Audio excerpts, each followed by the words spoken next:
किसी कुर्सी पे जाके बैठ जाओ, क्योंकि आज जिन टैक्स सेविंग इंस्ट्रूमेंट्स के बारे में मैं आप लोगों को बताने वाला हूं, उसको सुनने के बाद आप लोगों का दिमाग चकरा जाएगा। बिजनेसमैन और एक एम्प्लॉय के बीच का डिफरेंस हम लोगों ने एपिसोड 1 में डिस्कस करा था। किस तरीके से बिजनेसमैन हाई प्रॉफिट जनरेट करने के बाद भी लो टैक्स पे कर रहा है, और किस तरीके से एक एम्प्लॉय को निचोड़ा जा रहा है। गवर्नमेंट कह रही है सारा टैक्स तो ही देगा, बिजनेसमैन से तो टैक्स लेगी। ऐसा नहीं है कि बिजनेसमैन के ऊपर प्रेशर नहीं करती, गवर्नमेंट करती है। लेकिन अगर गवर्नमेंट ने बिजनेसमैन के ऊपर ज्यादा प्रेशर करा तो बिजनेसमैन बोलेगा भाई पकड़ो अपने लोग, मैं जा रहा हूं आउट ऑफ कंट्री, मैं कर लूंगा किसी और कंट्री में जाके बिजनेस। तुम्हारे पास जब बेरोजगारी बेरोजगारी का गाना गाते हुए आएंगे ना तुम्हारे लोग, तब तुमसे मैं पूछूंगा। तो गवर्नमेंट को तो बिजनेसमैन को अट्रैक्ट करके रखना पड़ेगा। अब आप मेरी बात यहाँ पे थोड़ी ध्यान से सुनना। एक एम्प्लॉय की जब इनकम उसके बैंक अकाउंट में आती है तो वो टीडीएस के प्रोसेस से होती भी आती है। टीडीएस क्या भला है भाई, क्या क्या नाम ले रहे हो तुम? Tax deduction at source. जिस सोर्स से आपकी इनकम आ रही है वो ऑटोमेटिक टैक्स आपका कट हो जाता है, आपका इनकम टैक्स कट हो जाता है। तो एक एम्प्लॉय एज एन एम्प्लॉय आप अपने इनकम टैक्स से तो नहीं बच सकते, ये चीज साफ मैंने एपिसोड 1 में भी क्लियर करी थी, इस एपिसोड में भी क्लियर कर रहा हूं। बट बिजनेसमैन बच सकता है। बिजनेसमैन अपने आप को सैलरी इतनी कम दे, क्या बोल दिया? बिजनेसमैन अपने आप को सैलरी कम, बिजनेसमैन अपने आप को सैलरी कब देता है भाई? देता है जो प्रॉफिट वो गवर्नमेंट को शो कर रहा होता है ना, वो अपने आप को सैलरी दे रहा होता है। गवर्नमेंट को वो इतनी कम अपनी सैलरी शो करेगा, इतना कम प्रॉफिट शो करेगा, गवर्नमेंट को खुद तरस आ जाएगा, बोलेगा भाई हमसे ज्यादा गरीब तो ये है, क्या टैक्स देगा भाई, तू छोड़ दे रहने दे, जीरो टैक्स हो गया, इसकी 6 लाख से कम एनुअल इनकम है, छोड़ दे। लेकिन कहीं ना कहीं अगर उसकी इनकम ज्यादा होती है, लाइक अगर उसने 50 लाख रुपए 1 करोड़ रुपए एनुअली शो कर दिया गवर्नमेंट को, तो वो फिर इन टैक्स सेविंग इंस्ट्रूमेंट्स का यूज करेगा, जो कि एम्प्लॉय भी कर सकता है। सो स्ट्रेटेजिकली चलो ना यार। इन इंस्ट्रूमेंट से पहले आपके कुछ बेसिक कॉन्सेप्ट क्लियर होना बहुत ज्यादा इंपॉर्टेंट है, जो कि थ्रू आउट वीडियो आपको एक एक चीज अंडरस्टैंड करने में बहुत ज्यादा हेल्प करने वाला है। सबसे पहला टैक्सेबल इनकम क्या होती है, सबको पता होगा। जिस इनकम पे टैक्स लगना होता है वो टैक्सेबल इनकम होती है, और बिजनेसमैन का जो प्रॉफिट होता है वो उसकी टैक्सेबल इनकम होती है। अब बात आती है टैक्स क्रेडिट की। टैक्स क्रेडिट क्या भला है यार? क्रेडिट कार्ड तो सुना था, अजीब बातें कर। सुनो मेरी बात सुनो, कॉन्सेप्ट क्लियर करो अपने। टैक्स क्रेडिट लाइक आपका जो टैक्स बिल है उस पर डिस्काउंट आपको मिल गया। सिंपल वर्ड्स में यही है। लेट सपोज आपकी 50 लाख रुपए सैलरी है, आपको 50% का टैक्स क्रेडिट मिल गया। मतलब क्या, 50 लाख का 50% करो 25 लाख रुपए। 25 लाख रुपए पे आपको टैक्स नहीं देना पड़ेगा। मतलब अब आपके जो बचे हुए 25 लाख रुपए हैं उस पे ही आपका टैक्स जाएगा। अरे वाह क्या बात है। लेकिन ये टैक्स क्रेडिट हमें मिलता कहां से? बता रहा हूं ना, टैक्स इंस्ट्रूमेंट किस लिए आ रहे हैं। अब बात आती है यहाँ पे मैक्सिमम लिमिट की। चलो इसको अपने फर्स्ट इंस्ट्रूमेंट के थ्रू ही क्लियर कर लेते हैं। सो हमारा फर्स्ट एंड बहुत ज्यादा रिलेटेबल इंस्ट्रूमेंट है विच इज होम लोन। क्योंकि आजकल बहुत सारे लोग रियल एस्टेट में एग्रेसिवली इन्वेस्ट कर रहे हैं, लेकिन ये तुमने बोला क्या है, हम तो इंटरेस्ट देने से रहे, हम तो नहीं देंगे भाई इंटरेस्ट। हम क्यों दें इंटरेस्ट? हम टैक्स बचाने के लिए इंटरेस्ट देना पड़ेगा हमें, तो फिर हम टैक्स ही ना दे दें, इंटरेस्ट से तो कम ही होगा ना। सुनो मेरी बात को, समझो मेरी बात को यार। ये फाइनेंशियल एजुकेशन बच्चों का खेल नहीं है, आपको बड़े स्केल पे जाके सोचना पड़ेगा, आपको बिजनेसमैन के माइंडसेट पे जाके सोचना पड़ेगा, समझ रहे हो? तो लेट सपोज आपने होम लोन लिया, ठीक है। अब आपका जो एक्स्ट्रा इंटरेस्ट जा रहा है वो 2 लाख रुपए जा रहा है एनुअली। यहाँ पे हम जो सारी बातें करते हैं टैक्सिंग की, जब हम कैलकुलेशन की बात करते हैं ना, तो हम हर चीज एनुअल में लेके चलते हैं, अपनी इनकम भी, क्योंकि हमारा जो टैक्स रिटर्न है वो भी फाइल एनुअली ही होता है। सही है, आप लोगों को पता होगा अगर आप लोग करते होगे, लेकिन मैक्सिमम यहाँ पे लोगों को नहीं पता होगा, ठीक है। तो हमें 2 लाख रुपए इंटरेस्ट रेट बैंक को एक्स्ट्रा देना पड़ रहा है जब हमने होम लोन लिया। लेकिन गवर्नमेंट के अकॉर्डिंग अगर आप होम लोन लेते हो तो आप 50% तक का टैक्स क्रेडिट क्लेम कर सकते हो। जो इंटरेस्ट आप दे रहे हो उस अमाउंट पे, जो इंटरेस्ट आप दे रहे हो उस पे 50% तक का टैक्स क्रेडिट आप क्लेम कर सकते हो। मतलब 2 लाख का 50% 1 लाख रुपए हुआ। 1 लाख रुपए का टैक्स क्रेडिट हमें मिल गया। मतलब जो हमारी इनकम थी, अब लेट सपोज हमारी इनकम 50 लाख रुपए, 50 लाख रुपए पे जहां हमारा 35% टैक्स लग के 17.5 लाख रुपए बन रहा था, वहां पे अब हमारा 49 लाख रुपीस पे टैक्स लगेगा। 1 लाख रुपए माइनस हो गया। 1 लाख रुपए हमारे पास टैक्स क्रेडिट है, हमारे पास टैक्स रिलैक्सेशन है। सो 1 लाख रुपए माइनस हो गया तो 39 लाख रुपए पे आपका टैक्स लगेगा, जो कि 17,15,000 रुपए बनता है।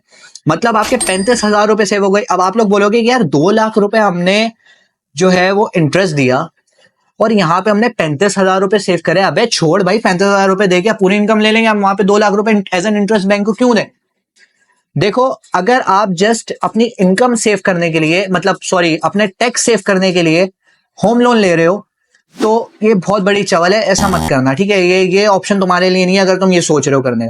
अगर आपको एक्चुअल में कहीं इन्वेस्टमेंट करनी है, घर वगैरह में इन्वेस्ट करनी है, तो आप इस ऑप्शन को कंसिडर कर सकते हो। बिकॉज जब आप लोन ले रहे हो, आपको पता है होम एक एसेट है, रियल एस्टेट प्रॉपर्टी एक एसेट है। एसेट की वैल्यू ओवर टाइम बढ़ती है। आपने अगर आज कहीं घर लेके छोड़ दिया या एक प्लॉट लेके छोड़ दिया, उसकी वैल्यू आज 1 साल बाद जो आज है वो नहीं होगी। आप डेफिनेटली उस पर अपना प्रॉफिट रख के बेचोगे, 6 लाख 7 लाख 8 लाख 10 लाख बेचोगे उस पर प्रॉफिट रख के। दूसरा, आपको लग रहा हो कि यार हम 2 लाख रुपए इंटरेस्ट रेट दे रहे हैं, एक्चुअल में आप 2 लाख रुपए इंटरेस्ट नहीं दे रहे हो, आप 1,65,000 रुपए दे रहे हो, क्योंकि जो टैक्स से 35,000 रुपए बचे हैं वो इसी की वजह से तो बचे, इसको हमने मर्ज कर दिया।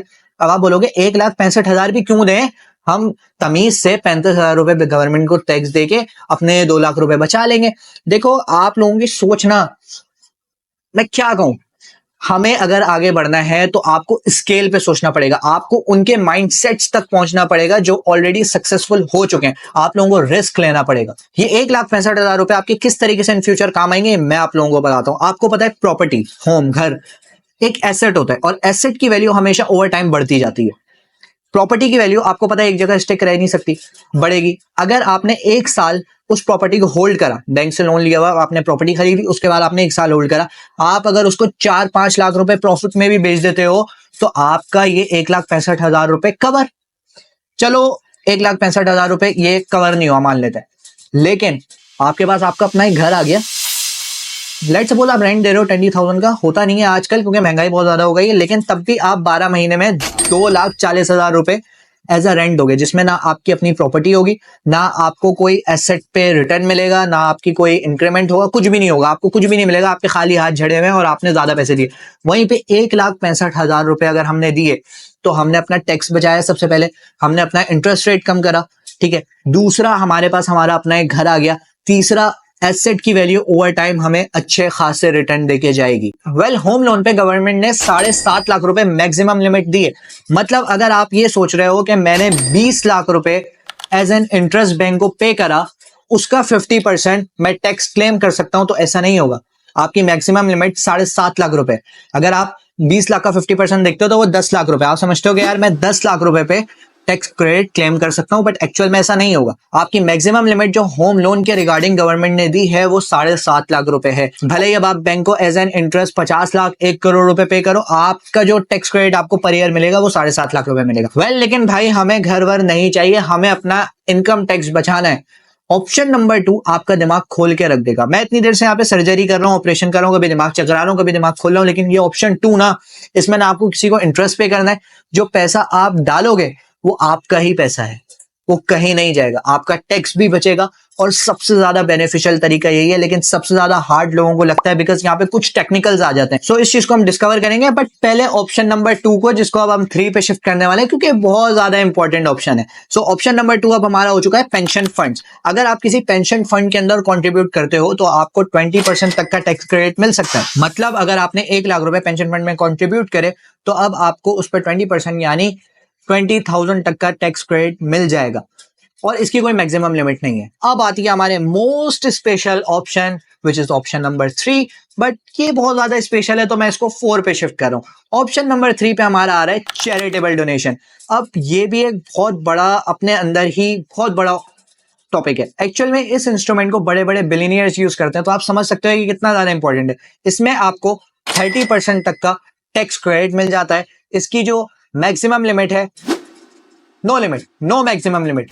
लेकिन अब आप में से बहुत सारे लोग बोलेंगे कि यार हमें डोनेट ही करना है तो हम तमीज से गवर्नमेंट को टैक्स दे देते हैं ना, हम क्यों डोनेट करें। देखो मैं आपकी बात नहीं कर रहा यहाँ पे, पता नहीं आपको ये चीज समझ आए या ना आए, लेकिन बड़े बड़े जो लोग होते हैं, जो बिल्कुल मिलीनियर बिलीनियर है, वो आवाम को दिखाने के लिए ऑर्गेनाइजेशंस में, हॉस्पिटल्स में, स्कूल्स में डोनेट करते हैं, ठीक है। वो बड़ी बड़ी अमाउंट, करोड़ों रुपए डोनेट कर देते हैं और लोग कहते हैं यार वाह क्या बंदा है।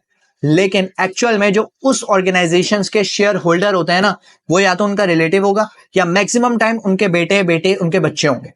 तो पैसा तो घूम फिर के तैर तार के उनके घर में ही आ रहा है, उनकी ऑर्गेनाइजेशन में ही लग रहा है, लोगों के सामने वाह वाह हो जा रही है, लेकिन एक्चुअल में पैसा तो उन्हीं का है। देखो डोनेशन करना कोई बुरी बात नहीं है, ये बहुत अच्छा काम है, इसका सवाब आपको आखिरत में भी मिलेगा और दुनिया में भी मिलेगा, तो ये आप कर सकते हो। और इस पे आपको बेनिफिट ये मिल जाता है कि 30% तक का आपका टैक्स क्रेडिट आपको मिल जाएगा, जो कि आपकी इनकम से माइनस हो जाएगा। Now the special time is coming, which is हमारा इंस्ट्रूमेंट नंबर 4। बेफिक्र हो, अब आगे नहीं करने वाला, which is investment in share. Actual में बिजनेसमैन और एम्प्लॉय दोनों इस ऑप्शन का यूज कर सकते हैं, दोनों इस इंस्ट्रूमेंट का यूज कर सकते हैं, अपनी टैक्सेबल इनकम को बहुत ज्यादा कम कर सकते हैं। आप लोगों ने बहुत सारे लोगों से, बहुत सारे बड़े बड़े बिजनेसमैन से ये चीज डेफिनेटली सुनी होगी कि शेयर्स में इन्वेस्ट करो और उसके अगेंस्ट बैंक से लोन लेते जाओ, लोन लेते जाओ, लोन लेते जाओ, और जब कभी आपको नीड पड़े तो उन शेयर्स को बेच के आप जो है वो बैंक का लोन चुका दो। लेकिन अब आप लोगों के जहन में एक बहुत बड़ा यहाँ पे क्वेश्चन आया होगा, हमेशा मेरे भी आता था कि यार हम बैंक को इंटरेस्ट भी तो पे कर रहे हैं। अगर किसी को इसका आंसर पता है तो कमेंट बॉक्स में बताना। एपिसोड 3 में हम लोग इसको डिस्कवर करने वाले हैं, हम लोग इसको समझने वाले हैं, हम लोग ब्लैक मनी को भी समझने वाले हैं। तो डोंट मिस इट। अब गवर्नमेंट कहती है कि भाई अगर आप शेयर्स में, स्टॉक्स में पैसा लगाते हो, इन्वेस्ट करते हो, तो आपको हम 20% तक का टैक्स क्रेडिट देने के लिए तैयार है, आपको रिलैक्सेशन मिल जाएगी। लेकिन इसकी एक मैक्सिमम लिमिट है जो कि 10 लाख रुपए। लेट सपोज आपकी इनकम 1 करोड़ रुपए और 1 करोड़ रुपए में से 50 लाख रुपए आपने स्टॉक्स में, शेयर्स में लगा दिए। तो अब आप क्या सोचोगे? आप सोचोगे यार इसका 20% यानी 10 लाख रुपए मैं क्रेडिट क्लेम कर सकता हूं। एक्चुअल में आप कर सकते हो, लेकिन वहीं पे अगर आप 60 लाख रुपए, 70 लाख रुपए या पूरा 1 करोड़ रुपए लगा देते हो, तब आप ये मत सोचना कि उसका 20% पे मैं टैक्स क्रेडिट क्लेम कर सकता हूं, जबकि आपका जो मैक्सिमम लिमिट है वो 10 लाख रुपए ही है।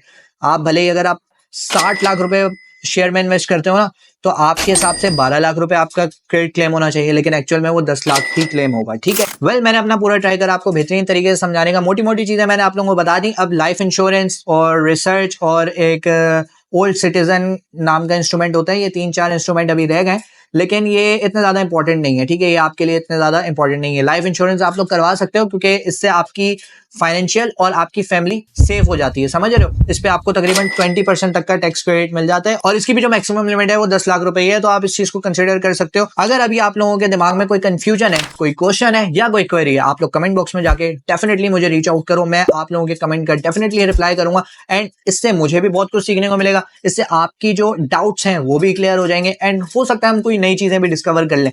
एपिसोड 3 इससे भी ज्यादा खतरनाक होने वाली है, लेकिन अगर आपको लगा कि एपिसोड 2 में मैंने आपको कुछ भी सिखाने की कोशिश करी, आपने कुछ सीखा या आपको यहाँ से वैल्यू मिली, तो डेफिनेटली इस वीडियो को अपने दोस्तों के साथ शेयर करना ताकि वो लोग भी फाइनेंशियल एजुकेशन में आगे बढ़ सके और हम लोग अपनी कंट्री की इकोनॉमी को बूस्ट अप कर सके। We will come back with episode 3। तब तक के लिए गुड बाय।